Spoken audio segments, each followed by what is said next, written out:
So finally दोस्तों आप लोग देखोगे बंधन बैंक ने भी अपने Q3 के नंबर डिस्क्लोज कर दिए हैं। तो कैसे रहेंगे रिजल्ट्स और इसका जो इफेक्ट है वो स्टॉक के ऊपर कैसा रहेगा कल के दिन। तो कल मार्केट ओपन रहेगा अभी बजट सत्र के चलते। तो चलिए देख लेते हैं भी इसके रिजल्ट्स कैसे आते हुए नजर आए हैं। तो अनऑडिटेड फाइनेंशियल रिजल्ट्स दिए गए हैं, all figure in rupees lakh में है। इसको करोड़ में कन्वर्ट करेंगे, ये क्वार्टर एंडेड और यहाँ पर आपको 9 मंथ एंडेड डाटा देखने को मिलेगा। बात करें टोटल इनकम की, तो करंट क्वार्टर में जो टोटल इनकम है अभी वो 6,57,458 लाख के करोड़ में कन्वर्ट करें तो बनेगा भैया लगभग 6,574 करोड़। जबकि प्रीवियस क्वार्टर में क्या था, 6,094 करोड़ की इनकम और प्रीवियस ईयर के सेम क्वार्टर में 5,210 करोड़ की इनकम।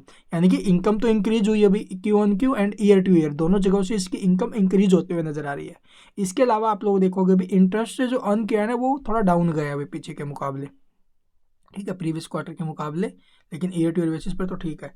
इसके अलावा एक्सपेंस और देख लेते भी टोटल एक्सपेंडिचर जो हमें देखने को मिले करंट क्वार्टर में 4,553 करोड़ के, प्रीवियस में 4,239 करोड़ थे और प्रीवियस ईयर के सेम क्वार्टर में 3,555 करोड़ के।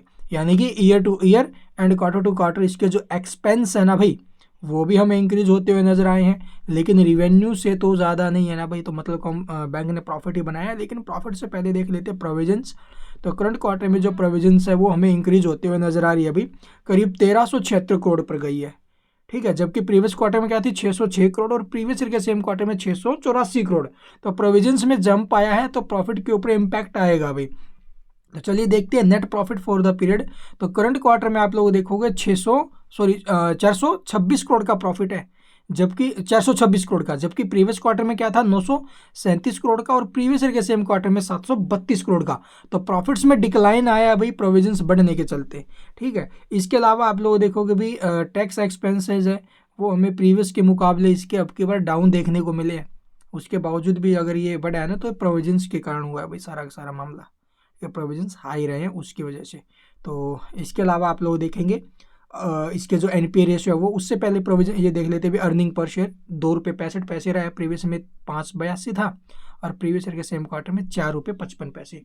इसके अलावा gross NPA and net NPA, gross NPA की बात करें तो करंट क्वार्टर में लगभग 6178 करोड़ के रहे हैं, जो प्रीवियस में क्या थे 6105 करोड़ के और प्रीवियस ईयर के सेम क्वार्टर में 8135। यानी कि ईयर टू ईयर बेसिस पर ग्रॉस एनपीए में गिरावट है, लेकिन क्यू ऑन क्यू बेसिस पर ये इंक्रीज हुए हैं।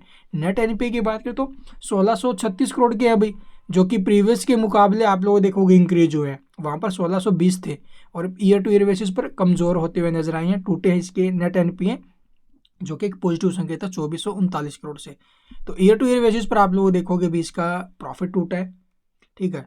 और ये जो क्या बोलते हैं एनपीए रेशियो है ये भी डिक्रीज हुए हैं, अच्छी बात है, लेकिन क्यों उनके बेसिस पर खराब आए रिजल्ट्स। इसके अलावा आप लोग देखोगे भी और क्या कुछ अपडेट्स है, रिवेन्यू सेगमेंट्स है, किस सेगमेंट से कितना रिवेन्यू जनरेट किया है वो यहाँ पर डाटा आपको देखने को मिल जाएगा। वीडियो को पॉज करके देख लेना और ये नोट्स जरूर पढ़ना भाई।